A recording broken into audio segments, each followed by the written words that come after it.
All right. All right, governance expert Kevin Osido, governance and policy analyst Abdullahi Elas, and Josephat Kamanya, political analyst, as we look at the political, I don't know whether I should call them shenanigans or, the intrigues right here that are playing. Kevin Osido, close this subject for us as we get to understand whether Baba has any chances in the mountain. You see, the deputy president is a very good churchgoer. I don't know his religious beliefs, despite you don't. Times, we all know. and I don't know. No, right, I don't know, because I look at his practice and faith, and they are quite opposite each other. Because the good book, which we all Christians would say that we read, and I've seen him many times opening it up, and the photos show that he's actually reading it, says that you also respect authority. And the kind of some of the actions that the DP really does do not show that respect to authority, which in this case I mean the president, because otherwise it would be quite clear that when God says respect authority, you actually respect that authority, and that if you have issues with that authority, you follow the laid down procedures to be able to address those issues. And that therefore boils back to the question which you are addressing initially, which is really to ask ourselves, why would the DP be missing in meetings? And I still don't believe that the handlers of the deputy president are comfortable with him in cabinet meetings. I think they're looking for stories. And as Abdullahi was saying, I don't think I want to be in the space where I discuss tweets by people who are communicating on behalf of or for the deputy president, like my good friend Dennis Itumbi. They say in the same spirit that they know what happens at cabinet meetings or any other meetings that the president has with these people, is the same way they know when these meetings are called and whether or not the deputy president is invited. The deputy president, by constitution, and the three of us agree on this, is a principal assistant to the president. On matters of national unity, national interest, service delivery for the people of the Republic of Kenya, the deputy president is supposed to be seen as the front runner, to be able to support this regime. And this he has been asked very many times. And what he always says is that the president invited strangers. It is not wrong for any homeowner to invite strangers. In fact, some of them thought that they invited strangers, and actually they invited angels in their homes, and things changed for overnight. So he's supposed to be there to ask the homeowner, who are these strangers? Why have you brought them on board? That now they are frustrating our Big Four agenda. We cannot be able to be seen wearing red ties and white socks and black shoes and black belts together addressing the people of Kenya. These strangers are actually messing up our agenda. So that conversation is boldly held by the two of them, seated in the same manner that they began, and not on public gallery before the cameras. That way, they'll also be sending a strong message to their other handlers. The cabinet secretaries, he mentioned Rotich having been thrown away. I don't remember him being thrown away. It is actually a corruption case that is ongoing in court. And the law is very clear about Chapter 6 issues and Article 10, leadership and integrity. You have a corruption issue, you stay aside as investigations go on, and we have many other PSS like Lilian Omolo, who are also in those kind of similar circumstances. Despite all these shenanigans and intrigues, Linda, the bottom line is how the president and his deputy will be able to renavigate their consciousness and bring back that hope and belief that Kenyan people had in them in 2013 and in 2017. Because trust me, this hustler narrative, there's going to be a time when it will not sell. Because the young people are going to ask themselves, how many jobs has this narrative presented to us? The women, single-headed families out there whose kids cannot go to school are going to ask themselves, how many spaces and opportunities of school fees has this narrative presented to us to be able to take our children to school? The Mamambogas are going to ask, this gentleman has been in office, for 5 years, then 3 years, now they are 8 years, and he has to finish until it is August 9th, 2022. How many policies at the counties has this hustler narrative presented to make doing business easy for us at the counties? And when that time comes, I think the whole thing will have to change, and the people of Kenya will be looking for the person who will be able to present the spaces to give answers to those very difficult questions. Oh, how we wish. Lastly, yes, COVID briefly. is happening. The hustler narrative has not presented the answers to many questions around vaccinations. I don't remember the last time the DP even addressed the issues about COVID-19, economic stimulus packages for the youth who have been fired, the businesses that have been closed, you know, the difficult environment that Kenyans are going through. So this is a game that I believe the deputy president and his handlers are engaging in to show the face of a frustrated man, to buy sympathy from Kenyans so that we can empathize. But they have failed to realize that Kenyans have serious issues that they are dealing with on a daily basis, including putting food on the table. Okay, that is actually the main one. We shelve that for a moment. And this stranger who came into the Jubilee House but turned out not to be an angel, as expected. The DP has been crying foul about Right Honorable Raila Odinga for the longest of time. I quote his words over the weekend while he was trying to woo the people of the mountain. Nimekuja mlimani kuwaambia ya kwamba nimekuja kuleta mazuri, sio kudhuru nyinyi. Na vile vile kusema ni vizuri mandugu wakifanya kazi pamoja. I come in peace, Right Honorable Raila Odinga, to the people of Central Kenya. Is he sellable? And please answer this. Yes. Yeah, on a very neutral point. You know, for a moment, forget that you're a sympathizer of the DP. Is Right Honorable Raila Odinga sellable? The Right Honorable Odinga is sellable. Okay. The question I always ask, is he botable? All right. All right. You see, and I've said this. Yes. And not only because you say I'm a sympathizer on the other side, but it seems to be politically correct to understand and respect the Right Honorable Odinga path politically. He has fought for this country. I respect him immensely. Right. But when I look at his presidential bid, especially 2022, I still don't see it is his time. And I can qualify my statement and tell you, the reason why even the Right Honorable has not made it to presidency, as Kevin was trying to say, perhaps he should have changed tact before, is the company he keeps, so to say. Okay. When you look at his formation, his political coalition formation in the past, they have always been somehow segregating regions of this country. And that is why you realize now everybody is trying to scamper about, including himself, for support across the country, which I love and I respect about him. Because for once, we are not trying to ethnicize our politics. Okay. We are trying to say, let's go beyond the ethnicity and now look at national interest, matters of security and economy. That's why even he was saying devolution and BBI. There were some niceties, economic niceties in the BBI. But what I see is that, you know, unfortunately, even the same Bible that my brother is quoting says, when God is not happy with you, he sends you ill advisors who will advise you out of the goodness of the same Lord. Yeah? So who are the advisors that one, our president is hanging about, the Right Honorable will be hanging about during this political season, because the alignment, the formation, is what is going to decide who becomes the next president. It is not granted to anyone that the next president of this nation. But the Right Honorable needs to readjust. I don't know, but in my opinion, I would rather he support somebody else. Okay. Remember when he said Kibaki Tosha? He won the hearts of the people. Yes. If just for to speak of the fact that he's done well for the country, and very many people have acknowledged that. The other day, his biggest opponent, that is at the level of ODM, or maybe his other opponent, Jimmy Wanjigi, also acknowledged that he's done so much. Of course, the second liberation, his contribution to democratic space in the country. Two things here. He either steps aside and says, you know what, indeed I have done well for my country. Or we reward him, as they would say, you know, politics of rewarding individuals who've done well. Which one would you rather? You say that he should step aside as opposed to being rewarded for having done well? In my humble opinion, and with all due respect, and I'm not saying this in support of any other presidential candidate, I'm strictly speaking about him, the Right Honorable Odinga. I think as a nation, even people get honorary degrees, we should reward him accordingly.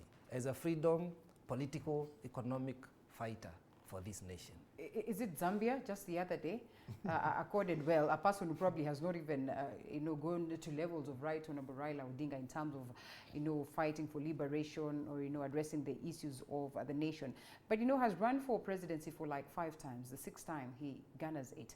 Why would people assume that Right Honorable Raila Odinga should not proceed to the next level, or maybe just showcase his interest? Maybe he has these great plans that he would just want to be given a chance for 5 cool years. And we've all acknowledged, and the Deputy President has acknowledged that, if you're not right at the top of the helm, there are very many things you can't do. Well, Abdullahi. Yeah, first of all, the issue of fighting for the country. Raila Odinga has done much, yes, on his personal conviction. Personally, I contested in 2013 and 2017. I was not doing it because I love the people of Mandela North. I was doing it because there are some things I thought needed to be changed. So vying for offices or running to do change is not about the people you love. It's a personal conviction. Now, was Raila's endeavor to change Kenya a personal pursuit of power or a personal pursuit to reforms? Those are 2 different things. There are people who look for power to gain access to wealth and power and everything that's, and there are those who want to change the country. Now, coming to the Deputy President's obeying or following orders from the President, Kibaki was a Vice President. He was a Finance Minister. He became the best president because he was given the mantle of leadership to change, and he did.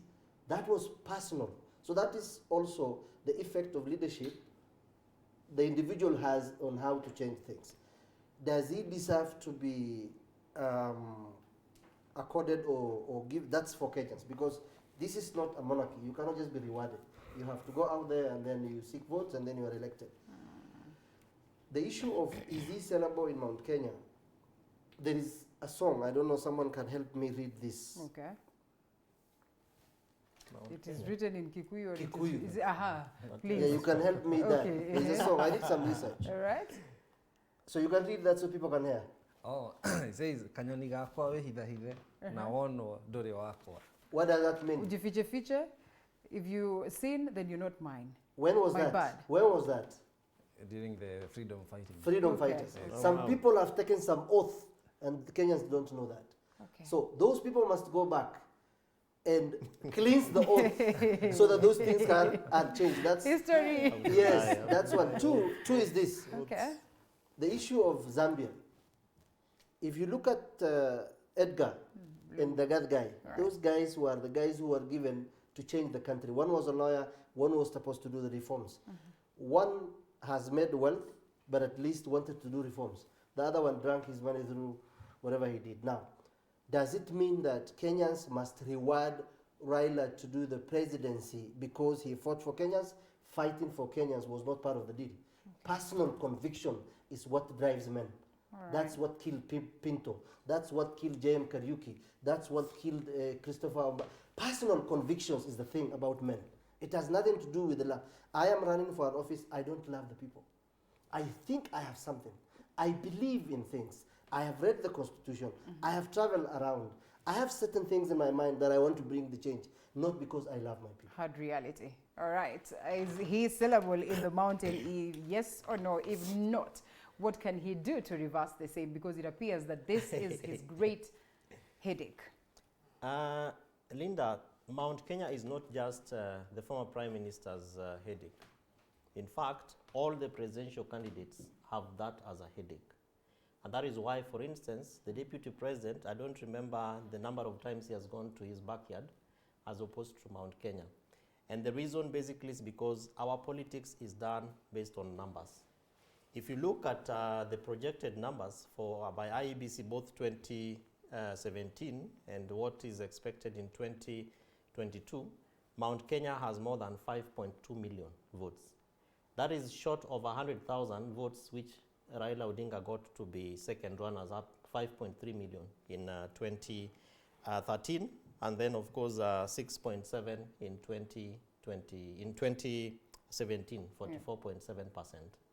Most of those the people who made President Uhuru Kenyatta president are actually from Mount Kenya backyard.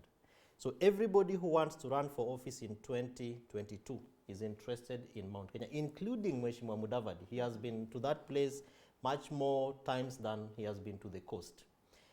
The second is that we do not need to sell anyone to any part of this country to be president. We should be able to be pushed by one, the leadership convictions, like my friend Abdullahi says.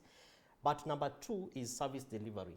And in fact, I wonder why this obsession with the national politics to the level of the presidency when we have county governments at that level. But of course, resources still are protected very heavily at the national level, and people have this imagination that the president is the one who decides, despite the CRA and the Senate's conversations and then the National Assembly on the division of revenue allocation. But people still think that if we have our own at the apex, then chances of us being greater beneficiaries are much more higher. But if you look at the breakdown of the budgets that county governments receive, talk about Turkana, talk about Kiambu, talk about Mandera, Nairobi, go to Siaya, go to Kisumu, you know, the variations really should be able to help us get out of this question on whether so and so is sellable in this part of the country or not. But Linda, number three is basically because of how politics is done in our country, that we vote based on the numbers I was talking about.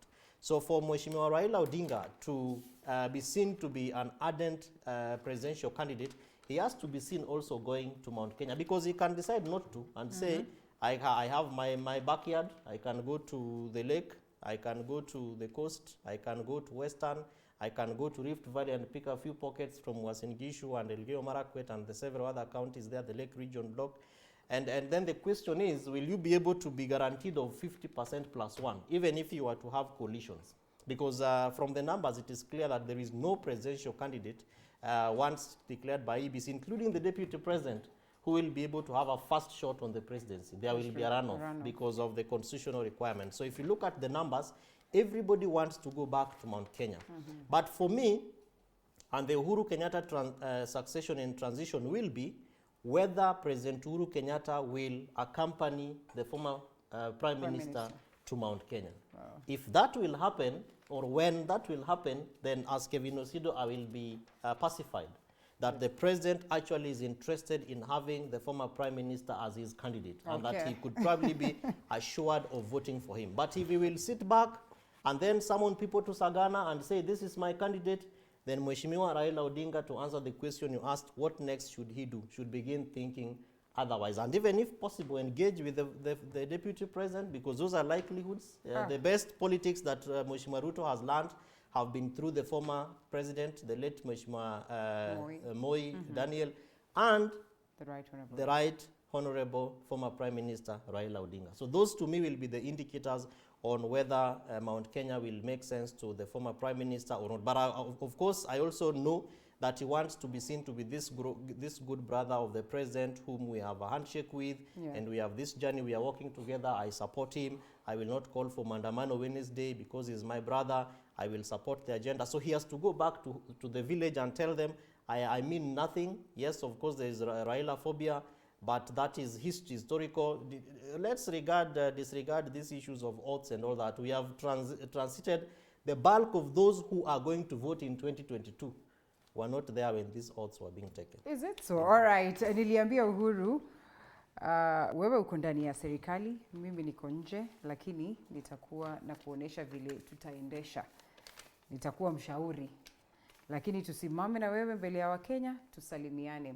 We definitely expect President Uhuru Kenyatta, well, to, just extend that hand of courtesy and probably support Right Honorable Raila Odinga. Like, Osido says, Right Honorable Raila Odinga has taken the president to Nyanza a couple of times. The president is not even taking Right Honorable Raila Odinga to Mount Kenya. Just what is happening? And is the DP justified to say, getting that statement or picking this statement, is the DP then justified to say, you know what, this person came into government and altered all the activities and all the plans that we had? The thing we are looking at, because the rest is just theatrics, we are looking at succession politics. Finish and go. I keep saying this so that we understand that in the next presidential bid, our president has no role other than to either endorse, support, or just watch. Remember, the person that was to succeed Moi was not Uhuru, it was Mudavadi. during the Saitoti's era and all that. And that is where even Uhuru's and Mudavadi fallout began. If you look back, they have never supported each other for the presidential bid. So now, in our current times, and I like what Osido says, that now the voting bloc is a totally new breed. It is us. We are a very woke generation. We know we are awake to matters of democracy, politics, and even history. So we are trying to make new decisions that are fitting our current times. We will not be bound by historical injustices as much as our grandfathers and our parents have suffered. But we are here now, so we need to make moves that are going to uplift our country. Now, yes, the deputy president is justified because he understands. Remember, he's been in this game for 30 years now. The Right Honorable has been here ever since freedom times. He was still very active. So they both understand the succession politics. Remember, Baba, as people say, after, in quotes, ameibiwa kura, anakuanga na 50%. So he's a very strong fellow. And he knows he just needs a little bit of backing from the mountain region, because that's where he has not done very well in the past. And then hopefully he can make the presidency. Now, the deputy president understood this and he realized these people, remember, what is reported is not always what is discussed in the board. There are a lot of decisions that are made behind the curtains. They cannot be disclosed, one, for security purposes, and also it is intelligence. So he realized and he learned, here, I don't stand a chance of being backed by this team. That they will say, now, since you've been here, we're going to make you the front runner. If you remember, I think it was slightly after 2017, if not before, there's a point where he said, now it looks like I'm the one who is ahead. Maybe all these people can rally behind me and start supporting me. More than 3 or 4 years ago. So this conversation was there because you have always to think about the future. And Abdul, as much as we have our own personal conviction when we arrive for these positions, let us also do it for the love of the people, because we serve the people. You know, we are there to serve the people. So we are looking at potentially, we are looking at formations that are just garnering support across the country to make the next president. It could be Raila, it could be Ruto, it could be both of them coming together and saying, let's work together.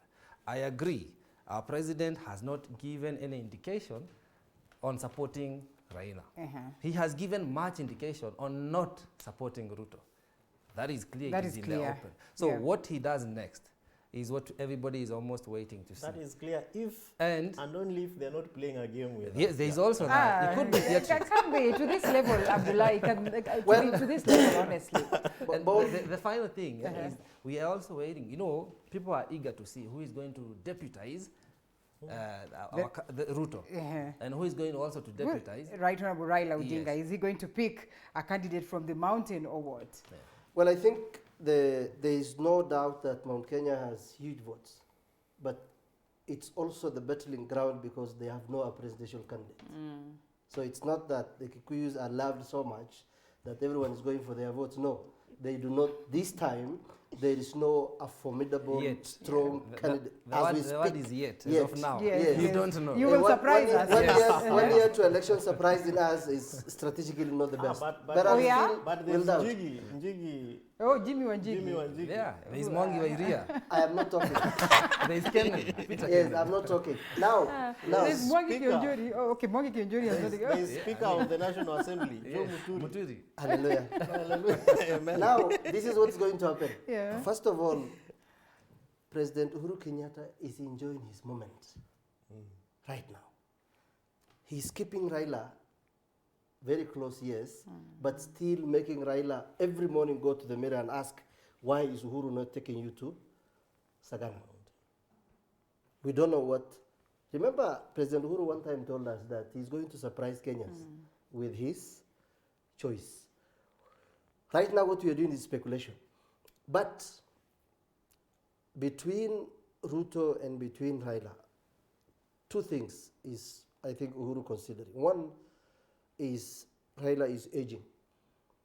He's not as ambitious as Ruto. Ruto is still a young man.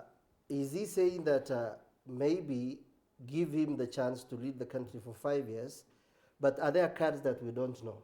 That, listen, man, you're older than me, we had issues, I'm going to support you both with my money and state machinery.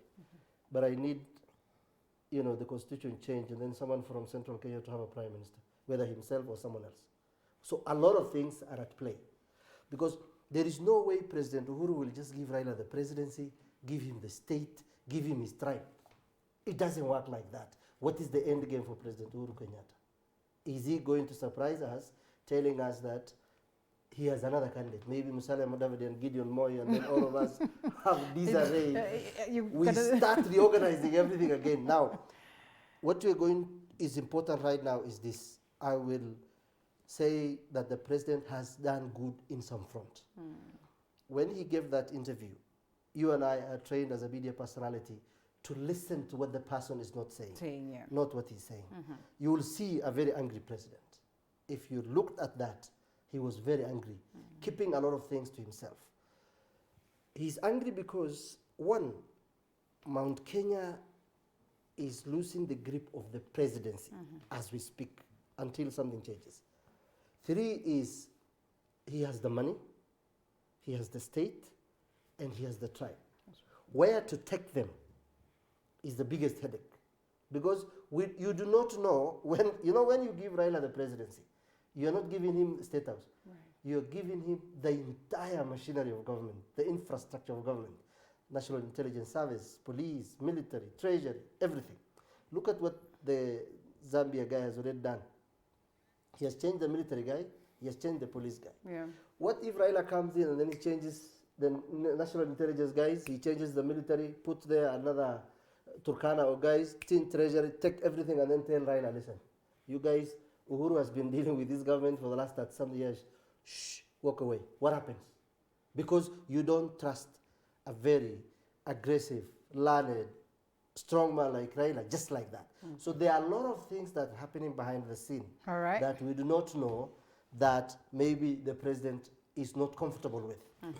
And it's also very difficult for him to share it with us. All right. Keeping well, it is making him very angry. Just for A close question it to in ponder 30 over. seconds. Yes. How much influence will our president have over the mountain region when the time comes? A lot. I can tell you, because that's my backyard. And we understand He the won't? grassroots, not much. Oh, yeah? It's getting late for him to come out and say, I'm supporting even Ruto. Let alone One day in politics is like It's like a ours. long game. It's a long It yeah. is. It's a long But game. we But- wait and see. As he says, we are speculating, but Okay. I'm also telling you, it's getting late. If he's truly and genuinely willing to support anyone, doesn't have to be Ruto, doesn't have to be Raila. We He have needs to to close. come out and start We telling have to us close. now. Like, 20 seconds max. No, as I've always said, the president is late in almost everything. In even his transition, in even the service delivery issues, he said he'd give us 500,000 houses every year. We have only done, I think, 215,000. So I don't know why the president is always late in everything, including this transition issue. But Linda, if the mountain doesn't go to the lake, let the lake go to the mountain, or let them meet somewhere in between, and then we can have a conversation then. We shall climb Mount Kenya. Oh, yeah. Kevin Osido, governance expert, Abdullahi Lars, governance and policy analyst, and Josephat Kamanya, political analyst. The pressures of the water pretty much high to climb the mountain. We wait to see. We close this conversation right here. Thank you so much for your feedback. And we get to a different one altogether after this short break on Matters Making Money on YouTube.